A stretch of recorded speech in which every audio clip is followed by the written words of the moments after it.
Welcome back to another episode of the Floridian Sports Podcast. Thank you for joining me today. Today is going to be the series recap of the Tampa Bay Lightning second round matchup against the Carolina Hurricanes. And if you are interested for the first two games review, I would suggest to go from back last week. I'd review both of those games 1 and 2. And if you did miss that review, I'm going to make a quick recap. Tampa Bay takes business in Carolina the first two games, winning 2-1. Identical games, not a lot of scoring in the first. The second period, they just went all out. And they went back to Tampa Bay in Game 3, and they were looking to take care of business with a 2-win series lead. So I'm going to go through Games 3, 4, and 5. And, of course, I'm going to go through what this means for Tampa Bay coming into the next round. Now, before I go into the recaps for these three games, which finished off the series, I just want to let everybody know we are, of course, sponsored by the great YouTube channel, Highway Temptation. They just made a new hilarious episode. They actually had some really good gameplay. Part 1 is out right now. They're still working on Part 2. Unfortunately, I don't have a date when Part 2 is going to come out. However, the game is called It Takes Two.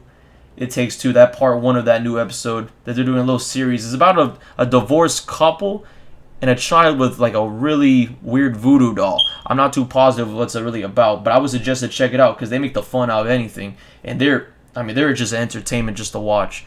So now that the sponsors are out of the way, let's get right into the games. So Game 3, of course, stakes are high.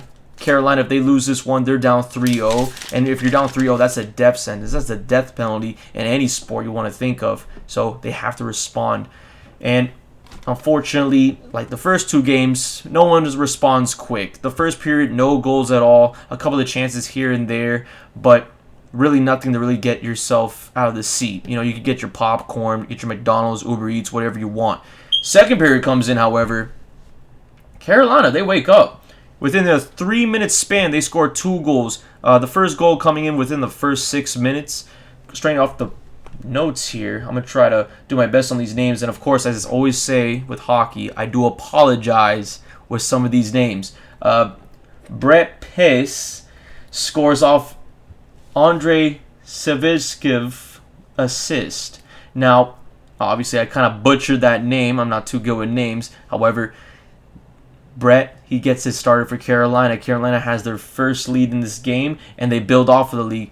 Sebastian Aho scores to give Carolina a 2-0 cushion, and this is about 2 minutes afterwards. And again, I apologize for the name. I'm not too positive if it is pronounced Aho, but I'm going to just leave it as Aho. Next, you're down by 2 goals within 3 minutes. So how do you respond if you're Tampa? Well, you respond with more goals, obviously. So let's go straight into Tampa Bay. Brayden Point. Of course, Brayden Point, every single time he scores, it's another push forward for Tampa Bay to get a goal afterwards. So Brayden Point scores off a power play goal, and of course power plays are going to be somewhat of a factor this series for Tampa Bay specifically. He scores within 8 minutes and 57 seconds of this period. After that, Alex Killorn, he ties it, and this was off another power play. So back-to-back power play goals for Tampa Bay to respond. It's a huge boost for them. He scores that one 16 minutes and 18 seconds into that quarter. My apologies, that period. And then the third period happens. Nothing really goes on. A couple of chance here, chance there. But we're going to overtime.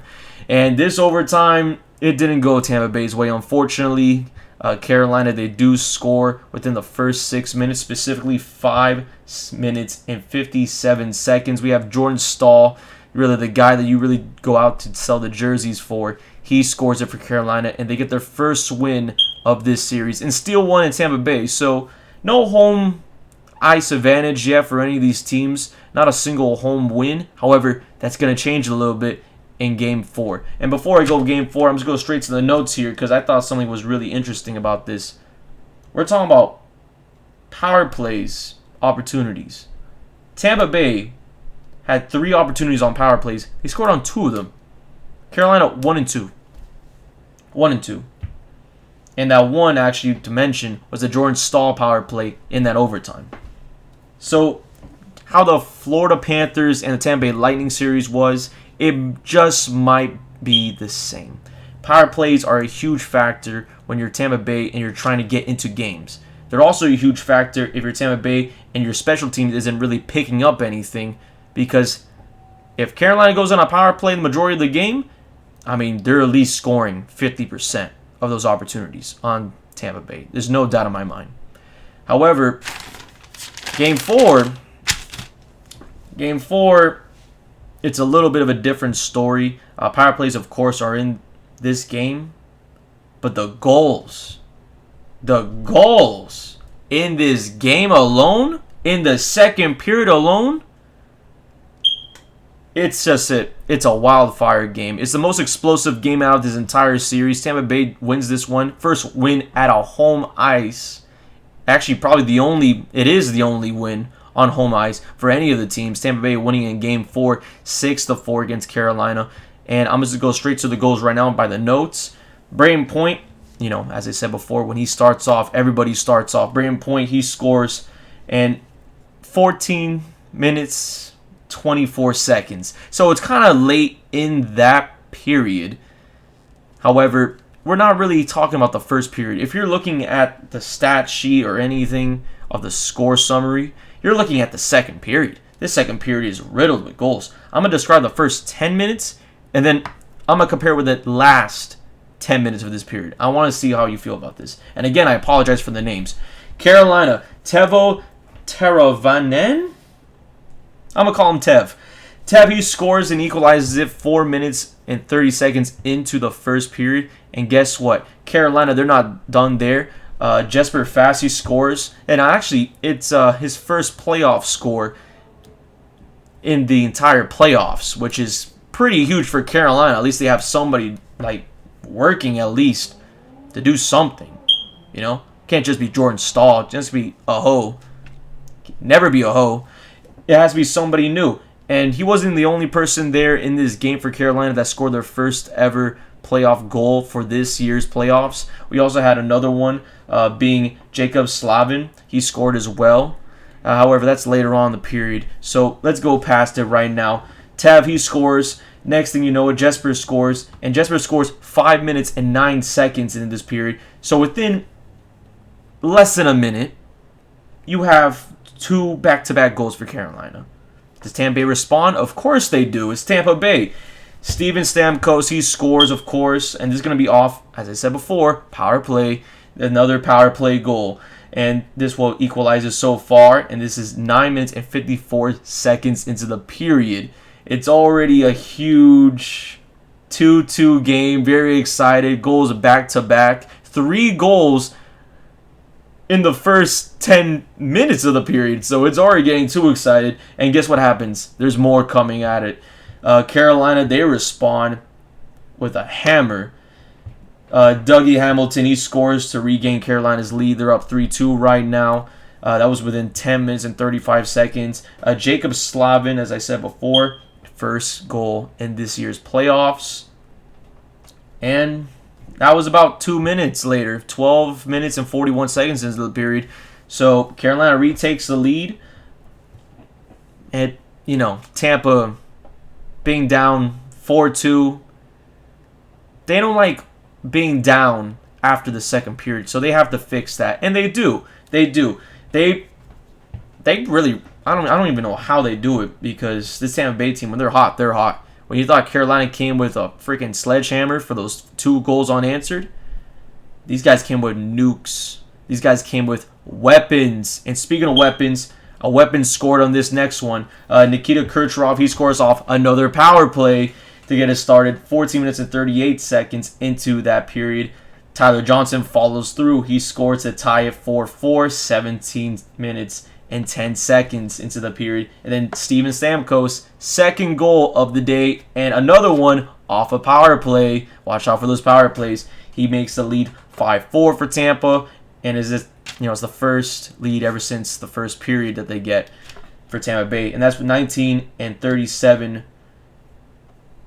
So in a span, I'm going to count it down right now. In a span of another 10 minutes, we have 1, 2, 3, 4, 5 goals.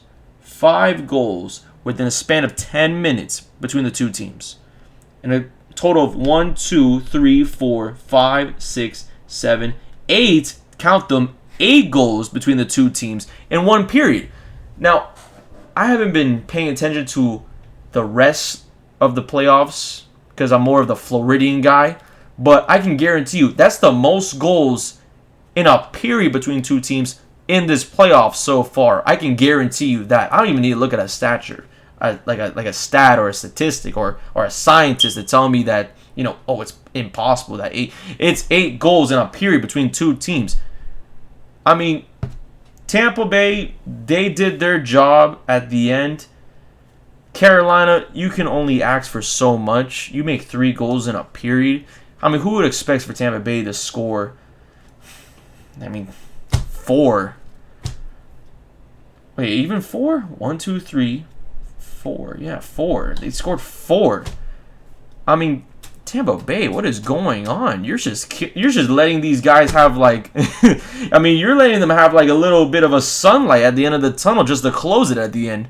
This is bizarre. And not only does it end there, in the third period, Tampa Bay keeps on going. Just one more goal, just a little bit to put the icing on the cake. 6 minutes and a second into it, Nikita Kucherov, he scores again. And this one makes it 4 unanswered goals. My goodness. When I tell you Tampa Bay did not let the gas off the pedal, they did not let a single toe off the pedal. They put a brick on that pedal. They took a brick on it, left it off a cliff, had it ran over into Carolina's Bay. Ridiculous.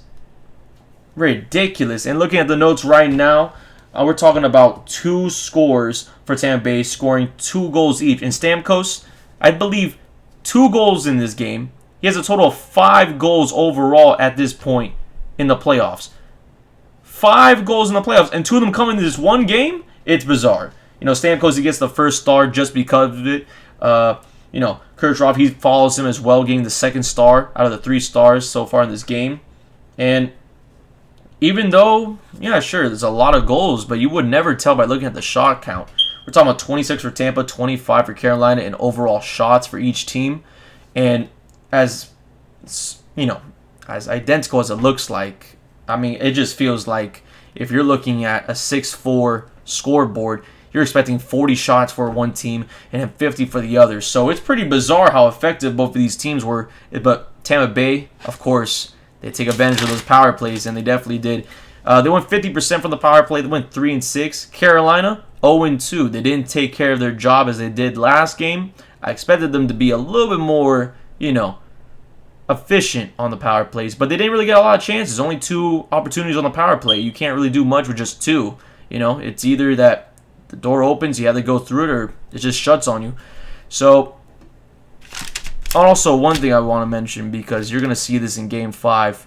Tampa Bay, they lost a lot of the face-offs, which is probably the reason why Carolina did so well in the beginning of the second period. They were winning the majority of the face-offs, really every face-off you can really think of in that first 10 minutes of that second period. And overall, it was 33 for Carolina face-off wins compared to 24 for Tampa Bay. But they flipped the script in Tampa. The Tampa Bay Lightning flipped the script on this team. And the crazy thing about it, they did it away. Game 5 being back in Carolina. Carolina, they're down 3-1, elimination game. The last time that the Lightning were in a Game 5, they unfortunately lost against the Florida Panthers 4-1, and that was in Florida, and the house was a little bit, it was jumping. It was crazy. You couldn't really, sit down in your seat that game. Same atmosphere this one. This one had a lot of back and forths. Tampa Bay had a lot of great opportunities, great shot opportunities. Carolina, they had a couple of, off the post here. You have a guy out there on a fast break giveaway, but you just can't get the job done most of the time. And speaking of which, of getting jobs done, Andre, I might butcher the name again, but the goalie for Tampa Bay, Vasilevskiy, I think I got that one right. Vasilevskiy, he has an incredible game this one. He actually shuts out Carolina. Tampa Bay wins it 2-0. First period is nilch. Second period, Brandon Point off a really nice, highlight reel type of goal. A lot of stick work. He scores it right in the face of the goalie for Carolina. And they're up right now 1-0. Third period comes in, Ross Colton. I mean, he makes the cushion 2-0, and Carolina just couldn't answer after that. And based on the notes, we're talking about, as I said before, playoffs and power plays. 1-2 for Tampa Bay. 0-3 for Carolina. 2 straight games in the playoffs, high intensity. Carolina was not able to make a single power play goal. What I believe after that game 3, what Tampa Bay did, was they realized the special teams is where we're going to win this series. Defensively, they did their job. Carolina had 5 opportunities on power plays. They scored nothing on power plays in the 2 games after realizing, the power play goal from Jordan Stahl in overtime, that's the last time they're ever going to see that. Get even close to that. And Tampa Bay, they did their job. I mean, as I said before, goaltender did well. Special teams did well. And the giveaways, look at the giveaways here. We're talking about 23 Carolina giveaways, right? And speaking of which, one of the goals was a giveaway. The Ross Colton was a giveaway goal. We took it away from them. In Carolina, you just have Colton just going to town on the stick, of course. Could pass it, could not pass it. Goalie didn't have a chance. He just puts it on the top right. And the takeaways was really what made this game, Tampa Bay's favor. We're talking about 23 compared to 12. Carolina overpowering Tampa Bay by 11 more takeaways than usual, which is odd for a Carolina team that's been pretty efficient so far in these playoffs. But Tampa Bay is Tampa Bay, and they're going to get the pressure on your team. They're going to make sure your team doesn't really, compete as they usually are. Let alone, this Tampa Bay team is definitely something different from what we see in the regular season. In the Central Division, they didn't look like anything where you can say, oh yeah, they could probably win out, maybe Game 7, but I don't know about winning a series against Carolina. I don't know about winning a series against the Florida Panthers when they were losing majority of when they were even losing 2 of the games, the last 2 games of the season against the Florida Panthers. They lost both of them at home.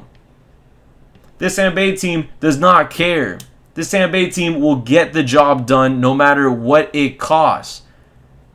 2 guys out of injury, it's a whole new team. It's a whole new team. And Tampa Bay, they're ready for whoever comes out to face them in the Final 4. Round 3, we don't know who the matchup is going to be yet. It has to be between the New York Islanders and the Boston Bruins. So far, the Islanders are up 3-2 in that series. I'm hoping it's the Islanders. I'm not saying anything negative. However, I just don't like to see the Boston Bruins in the playoffs if I was anyone's team. So that's basically my review. Tampa Bay takes this one 4-1 in 5 games against Carolina.